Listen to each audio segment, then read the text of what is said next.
we remain steadfast in our commitment in delivering local news that matters.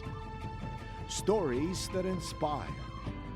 Enriching the lives of Filipinos in the Philippines and across the globe. This is your GMA Regional TV. Buong puso para sa Pilipino. Mga balitang angay at angan sa One Mindanao. Kung di mo mohawa, di mo undang, patyon ta mo. Pipila ka adlaw human sa pagdeklara og war on drugs ni Davao City Mayor Sebastian Bastet Duterte sa syudad. 7 na ang namatay nga target sa mga bypass operation human matud pa misukol sa otoridad. Cagayan de Oro City Roads and Traffic Administration magpatuman og temporary traffic scheme palibot sa mga simbahan ug iladong pilgrimage site sa Dakbayan. Mga mobakasyon karong Semana Santa sa Samal Island midagsa na sa barge terminal sa Davao City. Sitwasyon sa terminal atong sayron live. Og sa ato mga kapuso nga buot mag-relax, dunay suruyanan sa South Cotabato nga patok alang sa mga nature lover ug sa mga buot nga malandong.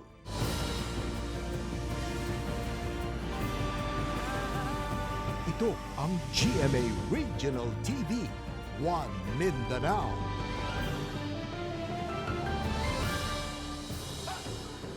Maayong hapon Mindanao. Kini ang GMA Regional TV 1 Mindanao. Hatod namo ang pinakadagkog pinakauling balita sa Mindanao. Ako si Sara Hilomen Velasco.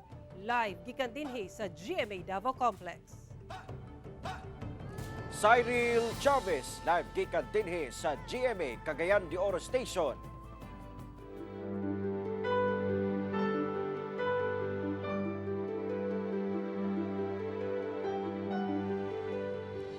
Karong Miyerkules Santo ug half-day sab ang trabaho sa gobyerno, gipaabot ang pagdagsa sa mga biyahero padulong sa Samal Island. Atong kumustaw na ang biyahe sa barge terminal sa Davao City, pinaagi sa live report ni Kent Abrigana. Kent? Sara, karong hapon ginalauman nga mutaas ang linya sa mga sakyanan ug mga pasahero nga magbakasyon ug mag-obserba sa Holy Week sa Samal Island. Sa Samal Island napili nga magbakasyon ug mag-obserba sa kalagkalag ni Dondon, kauban ng iyang pamilya, tungod sa mga maanindot nga view ug makarelax nga mga beach sa isla. Sayo usab sila nga may biyahe gikan Cagayan de Oro, padulong Davao City, aron dili maipit sa posibleng nga dagsa sa mga tao. Para iwas traffic, then kabalan naman gini pag-abot diri, magtapok man ginita ng sakyanan. So at least di kayo siya dako og oras nga makonsume pag Giuban usab disindi ang iyang pamilya aron sa isla na mag-obserba og Semana Santa ug makalaag. Very nice po jud ang Samal, so must visit Samal gyud.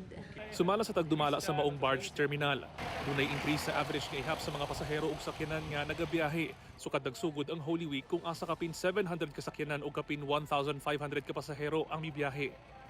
Mas taas kini itandi sa average nga ihap nga ana sa kapin 500 ka sakyanan ug kapin 1,000 ka pasahero. Nag-expect me na mo taas jud siya, above average ang kuan mo karon, labi na ug mo abuti ugma og sa kuan kay tas biya ang holiday long weekend. Sa karon, upat ka barge ang naga-operate sa maong terminal. Wala matud pay plano ang buhatan nga dugangan ang ihap sa mga barge nga naga-operate. Ila sa ginapaniguro nga ana sa mayong kondisyon ang mga barge. Gina-insure gyud namo kay para dili gyud mapilahan. Samtang aduna na say naka-standby nga medical team alang sa mga kinahanglan ug tabang medikal. Nakabantay na sab ang mga security personnel sa sulod ug gawas sa terminal. Sara, tuloy-tuloy ug magpabiling normal ang operasyon sa maong barge terminal karong Semana Santa. Sara. Okay, daghang salamat Kent Abrigana. Magpatuman ang Cagayan de Oro City Roads and Traffic Administration ug temporary traffic scheme palibot sa mga simbahan ug iladong pilgrimage site sa Dakbayan alang sa hapsay nga pag-obserba sa Semana Santa karong tuiga. Ani report. Dunay ipatuman nga temporary traffic scheme ang Roads and Traffic Administration sa Cagayan de Oro City LGU sugod ugmang adlaw Huwebes Santo hangtod sa Domingo sa pagkabanhaw. Naka-focus kini palibot sa entrada sa pilgrimage site sa Barangay Kugman ug Barangay Tablon, sugod ugma ug sa Biyernes Santo. Sa entrada sa Malasag Shrine sa Barangay Kugman, Adunay gitagana nga 30 meters nga loading ug unloading areas para sa mga deboto.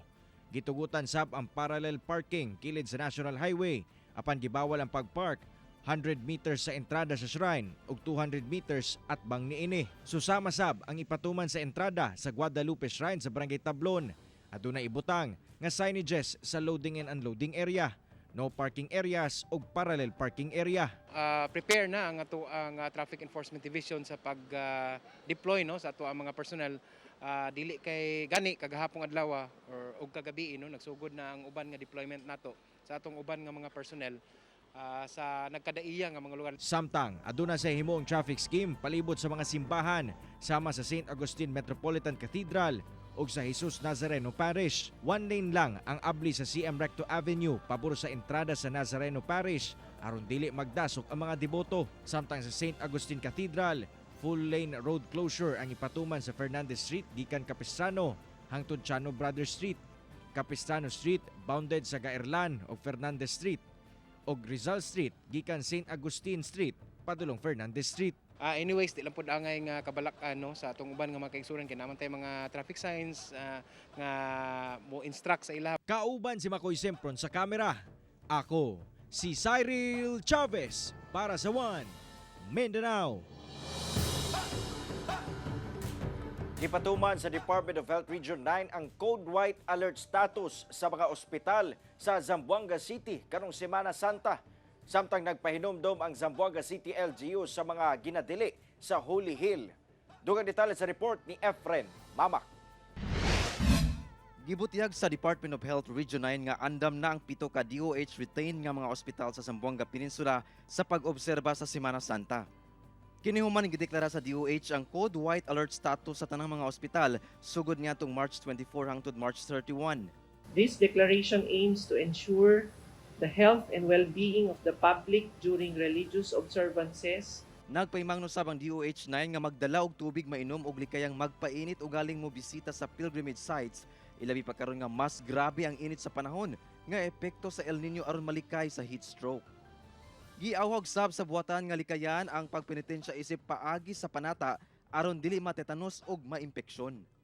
Subling gipainumduman sab sa Zamboanga City LGU ang katawan nga hugot nga ginadili ang pagpamaligya og pag-inom og ilimno makahubog og pagpanigarilyo palibot sa Holy Hill, partikular sa Pasunangka Freedom Park ug sa sitio Abong-Abong kung asa nahimutang ang 14 Stations of the Cross. Hugot sab nga gibawal ang pagsaba-saba, pagdala og backpack, pagsuot og kalo og pagdala og mga hait nga mga butang. Gani sirad-an ang maong pilgrimage site gikan alas 12 sa kadlawon hangtod alas 3 sa kadlawon sugod karong adlaw hangtod March 31. The window that our security forces has asked from the city government that they will be able to replenish the provisions of those who are doing their job in protecting and securing our people who are going up. Gani gawas sa command center dunay gimontar nga 37 ka mga CCTV palibot sa pilgrimage site ug gipakatag sab ang dulan usa ka libo ka mga personahe gikan sa Zamboanga City Police Office ug uban pang security forces. Kauban si Jerwin Fernando sa kamera. Ako si Efren Mamak para sa One Mindanao. Human sa pagdeklara og war on drugs ni Davao City Mayor Sebastian Baste Duterte sa syudad ni adtong Biyernes, 7 na ang namatay nga target sa mga bypass operation. Human matud pa misukol sa otoridad sulod lang sa 4 ka adlaw. Ano ang report ni Jandy Esteban? Kung di mo mohawa, di mo undang, patyon tamo. Human nagdeklara og war on drugs sa Davao City si Mayor Sebastian Baste Duterte niadtong Marso 22. Pagkaugma Marso 23, patay sa operasyon ang giingong top 1 drug personality sa city level sa buy-bust operation sa barangay komunal dihang matud pa misukol sa kapulisan. Nakuha sa target ang gikatahapang shabu nga mobalor sa kapin 700,000 pesos. Giingong marijuana ug ang giingong pusil nga gigamit daw sa suspect sa pagsukol. As of 12 noon sa March 26, sukad March 22, 7 na dayon ang patay sa drug operation sa DCPO kay misukol daw. 17 na ang naaresto sa susamang period, 21 ka drug operation ang gilusad, samtang 22 ka kaso na ang napasaka. Sumala sa otoridad, ang droga, usa sa mga nag-unang hinungdan sa krimen sa syudad, nga bahad sa kaluwasan sa mga Davaoenyo. Apan, nagparehag og kabalaka ang Commission on Human Rights niini ug miingon nga ilang paimbestigahan among mga patay sa Davao City. Andaman daw matubang ang otoridad niini. Sumala sa DCPO ug PIDEA, gisiguro kuno nilang misubay sa balaod ang paglusad sa ilang mga drug operation. Nagka-follow gyud mi sa ato POP, Police Operational Procedure. Dili man gud ta ingon nga basta-basta magkanda og bypass operation, ma'am. Kung wala tay gikanda og validation or surveillance ana nga subject nato. Mayroon kasing DC-20, ma'am, yung department order ng DOJ. So we really need to comply it. It is an involvement of the prosecution and the case build-up pa lang. The operation must be in intelligence-based operation. Kasi if we will not comply on it, hindi po ma-inquest yung kaso namin. Sumala sa Police Regional Office 11 nga dunay ginapahigayong investigasyon sa mga kasong dunay mapatay sa operasyon. Nga ay namatay, meron talagang ikakandak na motu proprio investigation ang Internal Affairs Service ng Police Regional Office 11. Mas magaan sa loob namin na walang mamatay kasi wala kaming haharapin na problema. Wala kaming haharapin na disciplinary case. Kauban si Jojo Solarte sa kamera. Ako si Jandy Esteban para sa One Mindanao.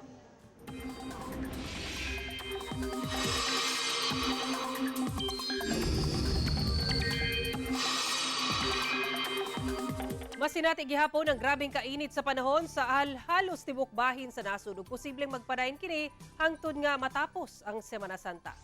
Walay low pressure area o bagyo nga namatikdan ang pag-asa apan padayon gihapon makaapekto ang easterlies o ang humid nga hangin gikan sa Pacific Ocean. Law man sab nga matala ang taas nga temperatura sa nagkaniyang bahin sa nasud. Base sa datos sa Metro Weather, dunay tsansa nga muulan sa pipila ka bahin sa Zamboanga Peninsula, Sulu Archipelago, Northern Mindanao, Barm, Sorsogon, Caraga ug Davao Region. Busa mag-andam gihapon og mga panagang sa ulan. Apan labaw sa tanan alang sa mga musalmot sa mga aktibidad sa simbahan karong Semana Santa, magdala sab og panagang sa kainit sa adlaw ug moinom og tubig aron malikayan ang dehydration.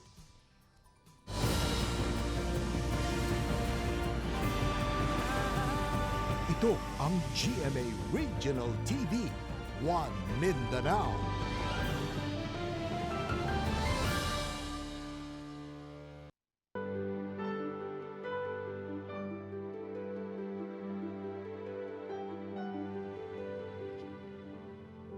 Nangandam na ang St. Augustine Metropolitan Cathedral Church sa Cagayan de Oro City sa pagdagsa sa mga deboto nga mosalmot sa mga aktibidad sa simbahan karong Semana Santa. Dugang detalye sa live report ni James Paulo Yap nga nanukad sa Cagayan de Oro. James. Yes, Cyril, giandam na karon sa mga tigdumala sa St. Augustine Metropolitan Cathedral Church ang pinakadakong simbahan sa syudad tungod kay gilauman ang pagdagsa sa bagang duot sa mga katawhan sugod ugma adlawng Huwebes Santo. Subling gipatuman sa kapulisan ang one entrance ug one exit policy sa simbahan. Sumala sa Archdiocese sa Cagayan de Oro nga adunay paygayon nga Station of the Cross sa sulod sa St. Augustine Cathedral ugma sa alas 5 sa buntag. Pagka alas 6 sa gabi, ipahigayon sabdayon ang washing of the feet ug transfer of the Holy Sacrament. Karon pa lang hugot na ang seguridad sa palibot sa maong simbahan. Samtang sa El Salvador City, Misamis Oriental, andam na ang ilang incident management team alang sa pagbalaan sa Semana Santa. Ilabi pa nga gilauman sab ang pagdagsa sa mga deboto nga mobisita sa Divine Mercy Shrine sa El Salvador City. Sigon sa focal person sa Incident Command, nga adunay pakalat nga mga medical personnel sa sulod ug sa gawas sa Divine Mercy Shrine. Naka-alerto na sab ang PNP, AFP ug PCG nga mao'y magdumala sa seguridad sa shrine. Cyril, pahimangno karon sa mga otoridad ngadto sa mga publiko o ngadto sa publiko nga buot manaad nga sundon lang ang ilang gabayan ug likayan ang pagdala sa mga ginadili nga butang aron nga dili sab sila madilatar sa ilang pagpanaad. Cyril? Daghang salamat, James Paulo Yap. Karong Semana Santa, bida sab ang mga kakanin. Sa Davao City, dili man Disyembre, kanu sa sagad ginabaligya ang puto bumbong. Ginalinyahan kining nagabaligya og puto bumbong nga gikan pa og Cebu City. Ani report ni John D. Esteban.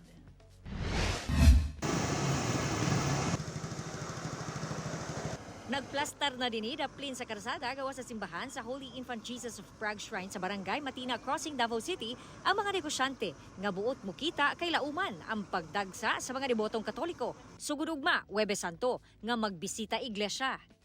Usa na diha ang namaligya og puto bumbong nga ginadagsa na. Usa kini ka Filipino delicacy.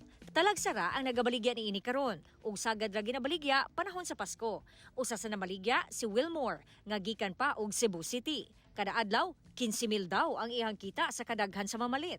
Naa kay giadtuan laing lugar para mamaligya lang. Oh, meron pa ma'am. Sa Leyte, sa Bohol, Zamboanga, lahat ng Dayo-dayo gyud ay. dayo lang kami ma'am. Dugay nakawak nga tila og puto bumbong. Bata pa din. Ang ingredients, malagkit, giniling nga ube ug lubi. Dayon butangan og daghang cheese. Perfect. Ug gatas. Kawayan rin siya ma'am. Kawayan. Oh yes ma'am. Yun kini yung imitaran mo nga ma'am. Gunitan na lang na pala. Isunod diri ang kanin. Unya, kunya. Tubig rin siya ma'am. Steam rin siya, steam.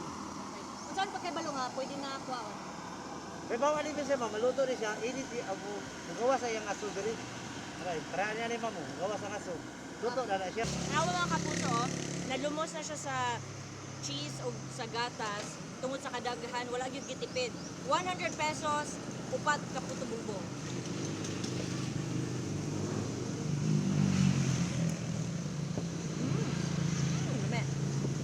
Kauban, si Jojo Solarte sa kamera. Ako si John D. Esteban para sa One Mindanao. Sa ato mga kapuso nga buot mag-relax ilabi na karong Semana Santa, dunay suruyanan sa South Cotabato nga patok alang sa mga nature lover ug sa mga buot mamalandong. Ati kining suruyon pinaagi sa report ni Abby Caballero. Buot ba ninyong makapahuway sa hustle and bustle sa city life ug mag-relax? Dinhi sa Pulomolok, South Cotabato, dunay usa ka suruyanan nga perfect alang sa mga nature lover.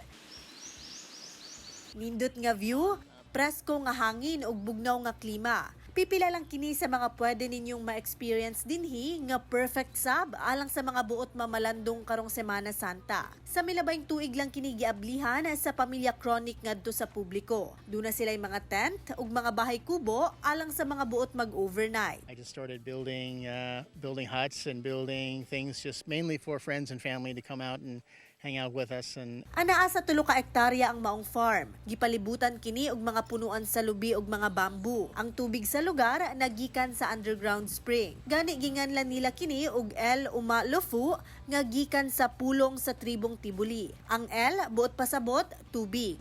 Uma pasabot farm ug Lofu pasabot lubi.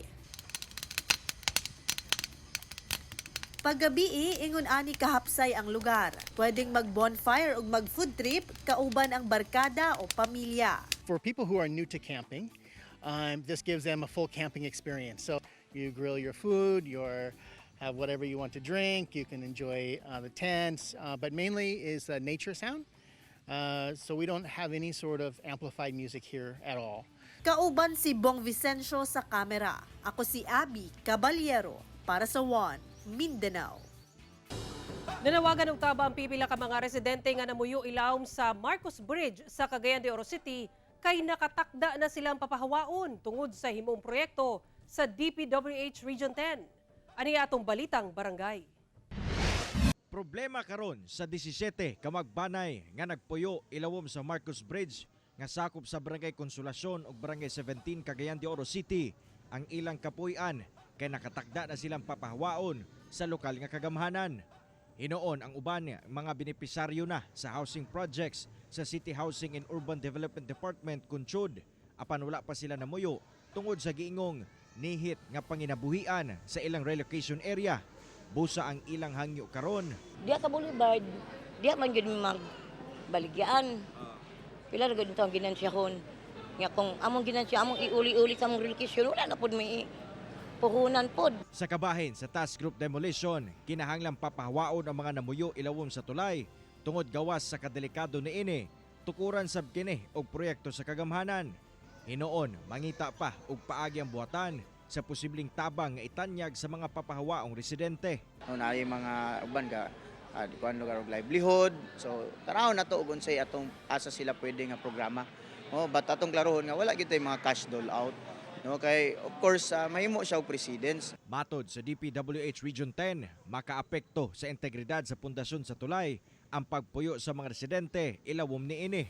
Tungod, posible kining magresulta sa disgrasya o pagkadaot sama sa pagluto o pagsunog duol sa konkreto. Gamiton sab sa ahensyang ilawom sa tulay alang sa ilang mga proyekto.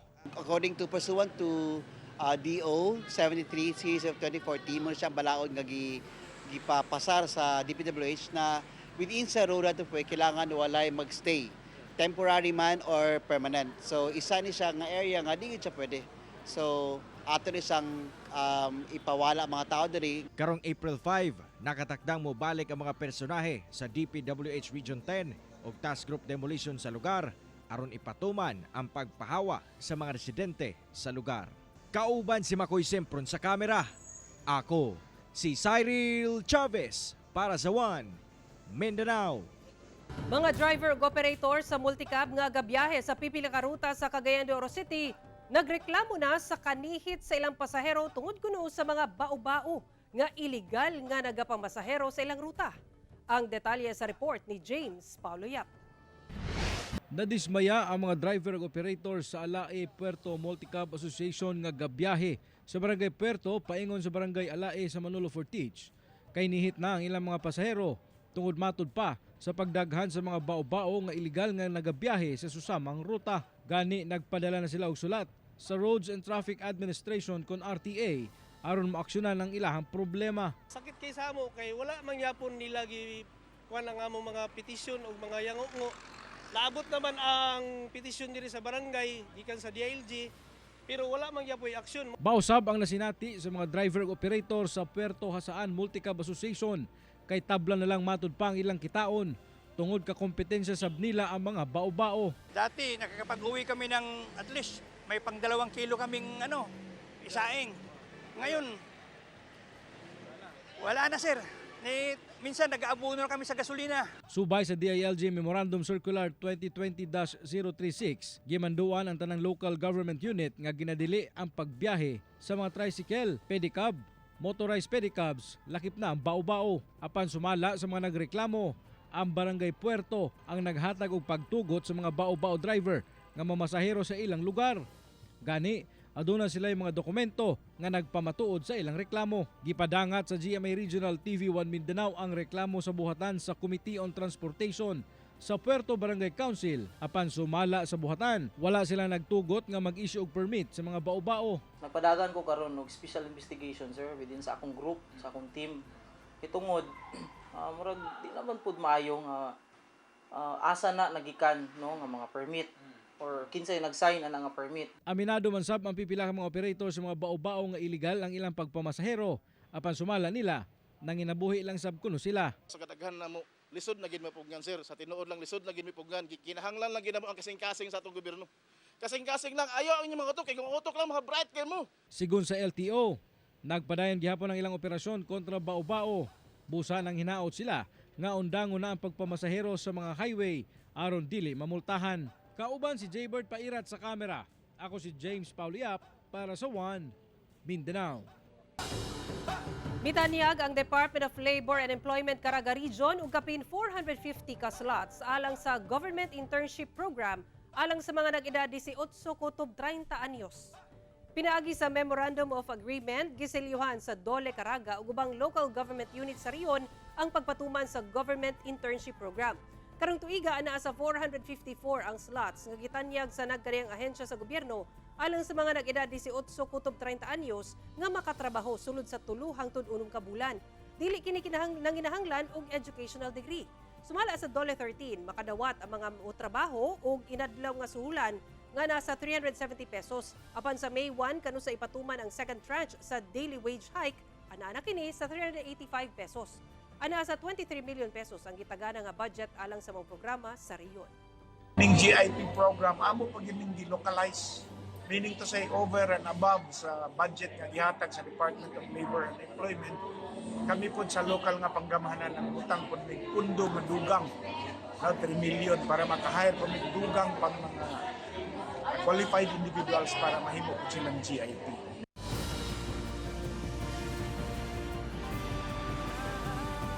Ito ang GMA Regional TV, One Mindanao.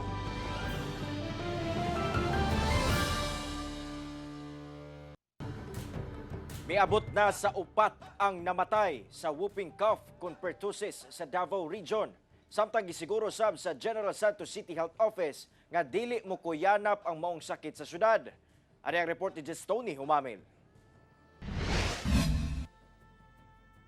Sa pakikinabi sa GMA Super Radio Davao, gibutyag sa Department of Health 11 nga 4 na ang namatay tungod sa whooping cough con pertussis sa Davao Region.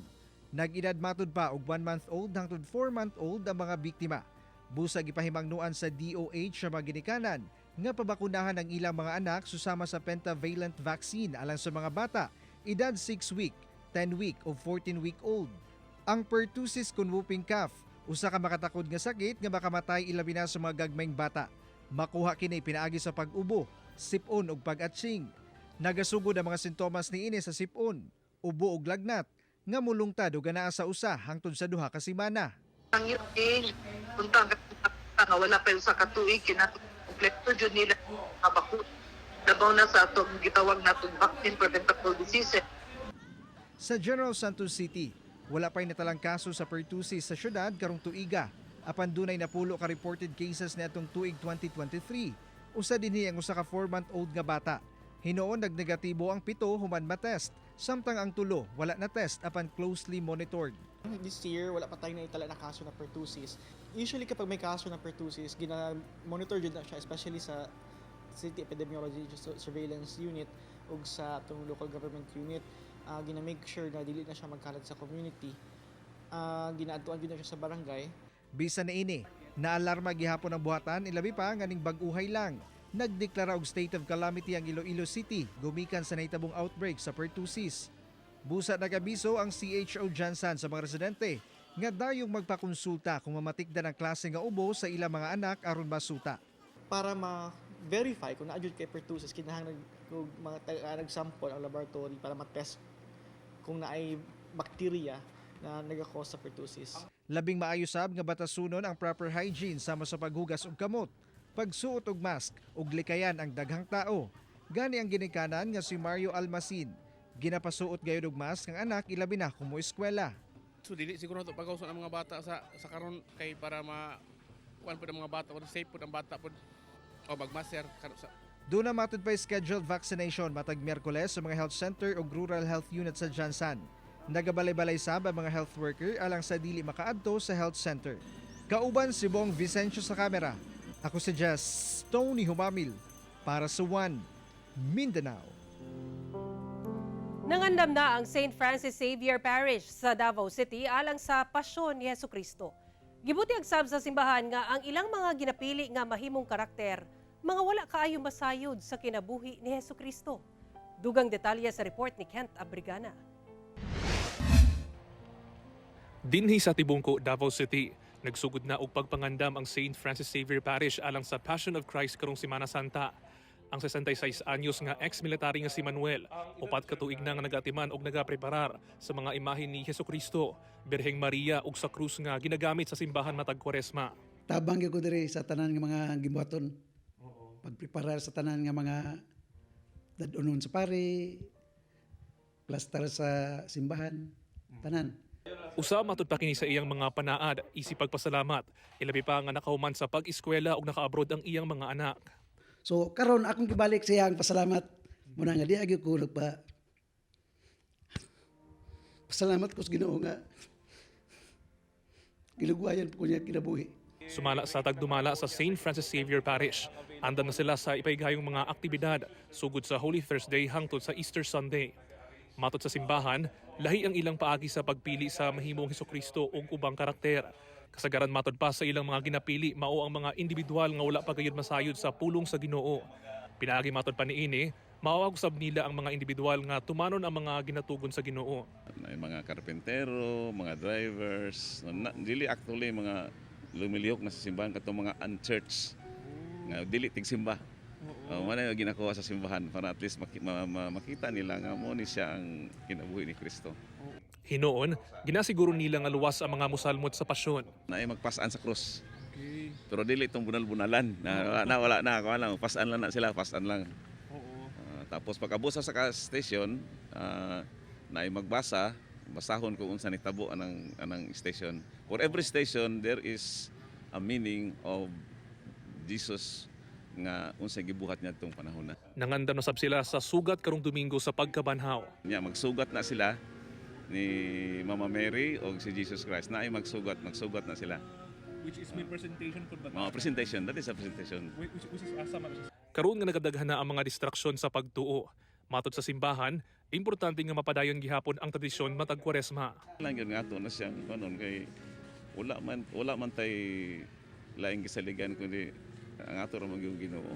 Pag-abot sa panahon nga mubalik na siya sa ikaduhang pagbalik, singilon mo kita.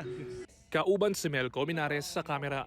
Ako si Kent Abrigana para sa One Mindanao.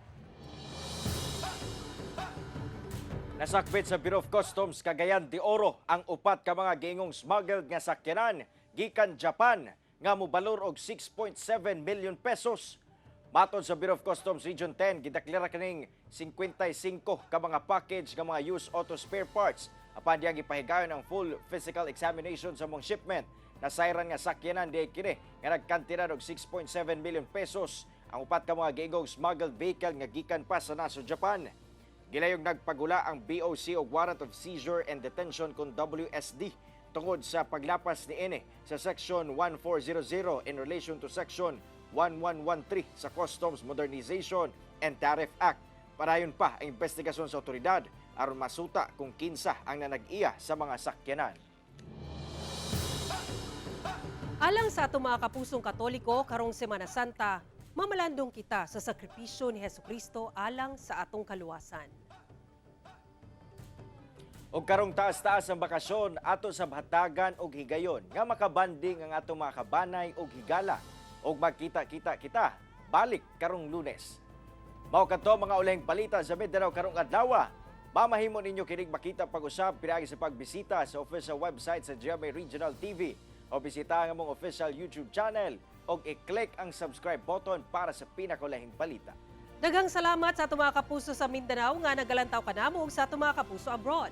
Padayon lang sa pagtutok sa mga lokal nga balita matag adlaw tungod sa GMA Regional TV. Local News Matters. Kami ang GMA Regional TV 1 Mindanao. Tibok persa para sa mas dakong misyon ug mas halapad nga pagserbisyo sa nasod.